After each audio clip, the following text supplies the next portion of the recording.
my name is Stacy and welcome to the Inedible Kitchen. This is a repaint video I'm doing for you today where I turn this Catrine into a catacorn. This was a doll swap hosted by RetroDollsUs, which works like Secret Santa, where I know who I'm sending a doll to, but I don't know whose doll I'm receiving. In this case, I'm particularly not sure of what I'm going to be getting because I came in last minute, so I don't actually know what doll I'm going to be receiving. I mean, it is a unicorn swap, so I know I'm getting a unicorn doll, but that's the extent of my knowledge. My partner for the swap was Glitter-Filled Vodka Dolls, which has to be one of the cooler Instagram names I've ever seen. She wanted a pastel-themed cute unicorn, maybe with cat ears. So Catrine was the perfect choice. I'm going to be turning her into a catacorn. She will be half cat and half unicorn. So, let's get this started.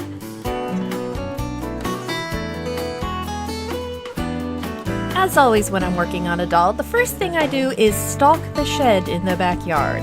This is a super secret shed, it's all locked and everything. This is where Mom keeps all of her fabric, which I do have access to when I remember how to use the key properly. It's very hard to open a door and hold a camera at the same time, I've discovered. Behold the boxes of doom. Inside here, I am sure to find all the adorable materials I will need for my catacorn. And of course, there was much success. Sorry about that, Catrine. I found plenty of bright pastel pinks and whites and froofy fabric and shiny organza and all kinds of cute things to make my catacorn.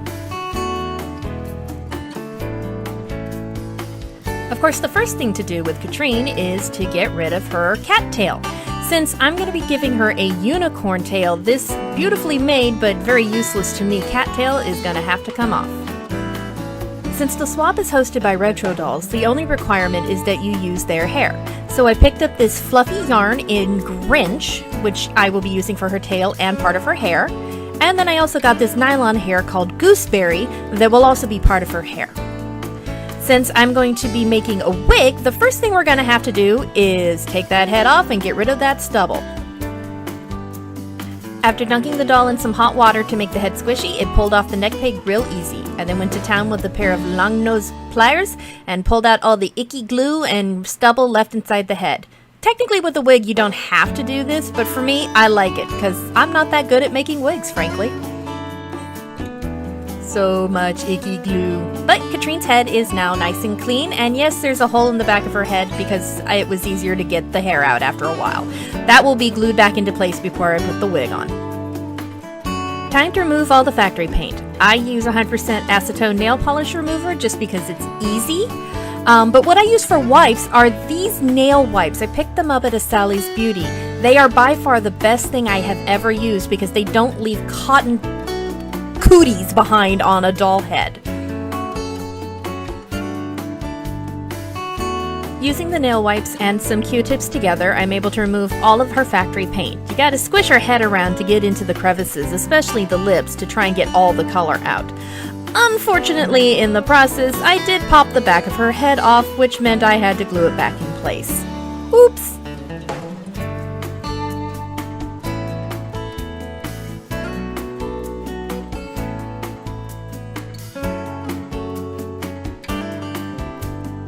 One of the first steps in making a wig is of course making wefts of hair or yarn in order to put on the wig. I'm not going to show you the whole process here because I'm not that good at it, but I will link to Mazekito's videos down in the box because she's where I learned the technique.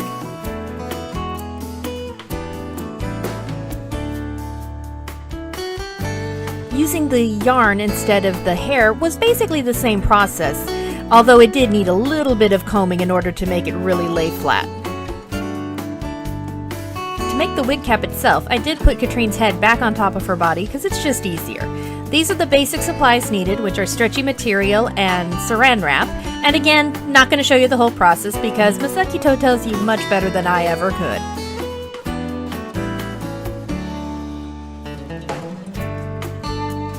And here's our layered wig. It is a little bit more of the yarn than I was expecting to use, but as I was layering it, it just texturally looked better with the regular nylon hair as shiny parts amongst all the fluffiness. It also matches better to the tail, and I couldn't quite figure out how to add nylon hair to the tail, as you will certainly see. Speaking of the tail, since I am using the Catrine body, she does have this convenient entry spot, that doesn't sound right, for attaching a tail. So that's exactly what I'm going to use.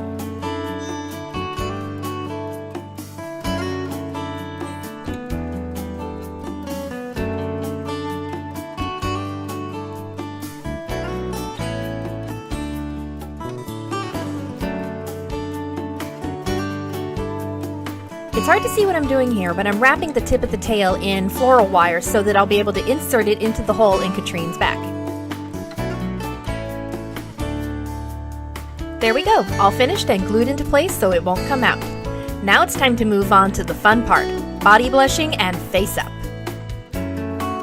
Using my Munio soft rolled pastels, which are my favorite thing ever, I take a light pink and use it to start adding color to all of the joints, like the elbows, the wrists, the ankles. This really adds a sense of life to the body. And I went with the pinkish lavender color because it really suited the overall pastel theme of the doll. Given that Catrine is white, she can be blushed in any number of colors. It really depends on what the overall look you're going for is.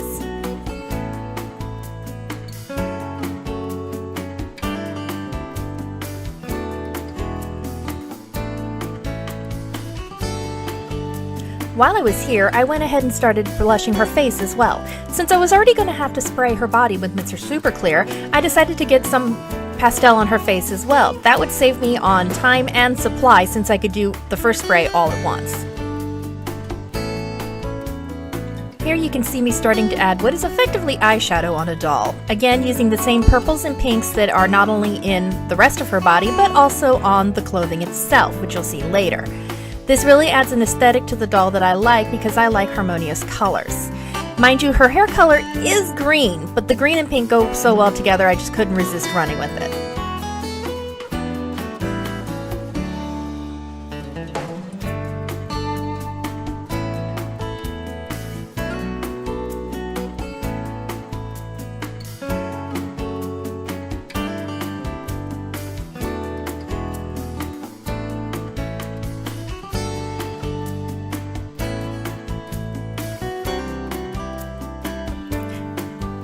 Green eyebrows, of course, because green hair.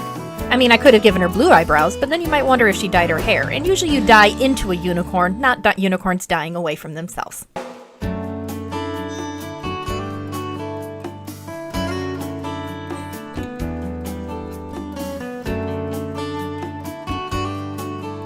As I said previously, I use Mr. Super Clear Matte for spraying my dolls because it's by far the best product I've seen. And it's not that terrible to use as long as you have ventilation. After the sealant had dried, I got to work with watercolor pencils, more pastels, and copious amounts of eraser because, let's face it, that's art.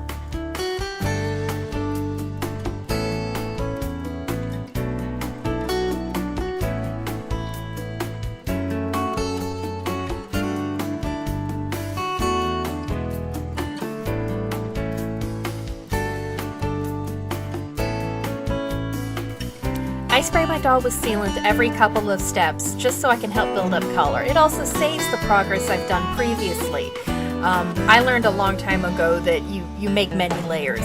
It works in Photoshop and it works on dolls. At one point I had thought about giving her cat-like pupils, but the rounded pupils I think worked better because I wanted to have more emphasis on the unicorn aspect than I did on the cat.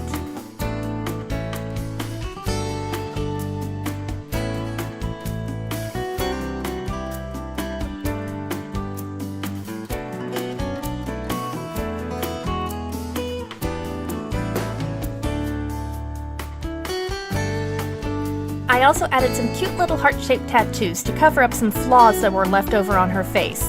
This is a used doll, most of mine are, so there were little dings and nicks on her face that were perfectly covered by cute little tattoos.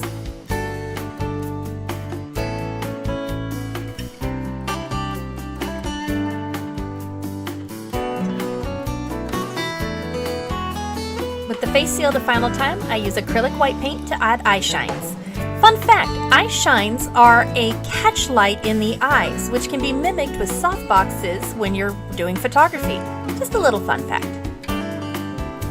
Using Liquitex High Gloss Varnish, I apply extra shine to her pupils as well as her lips and even on the tattoos.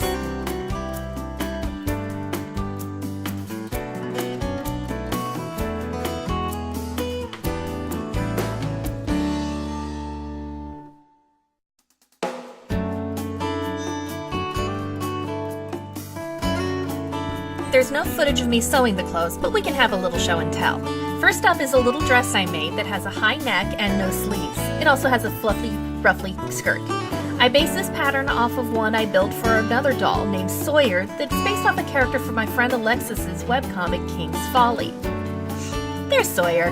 The dress is her king outfit, and so I had to build a pattern myself since I couldn't find one exactly like it. I also made my doll a little overshirt to go on top of the dress.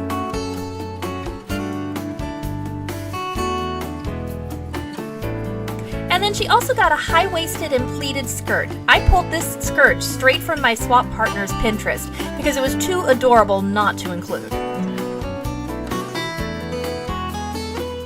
Finally, some shoes. I can't remember whether they're Ever After High or Monster High, but they're so perfect I can't bear to change them. And at the last minute, I made some cute little leg warmers for her as well, because I love leg warmers and they were so cute I couldn't resist. What's a unicorn or a catacorn without a horn?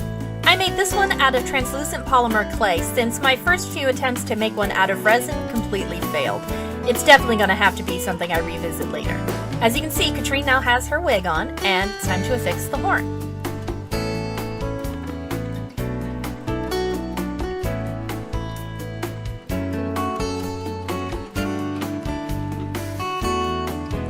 And now the best part, time to play dress up.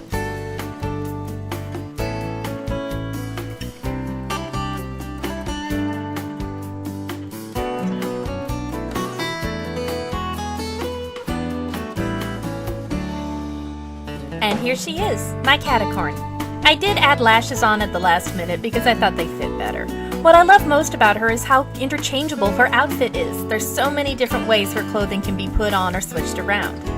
She's super cute and was so much fun to make as well as photograph, and I really hope my swap partner enjoys her. I'm gonna miss her, but hey, I'm gonna be getting my own unicorn soon.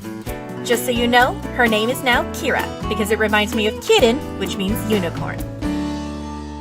I hope you enjoyed watching this video, and I hope you all come back again soon. Bye!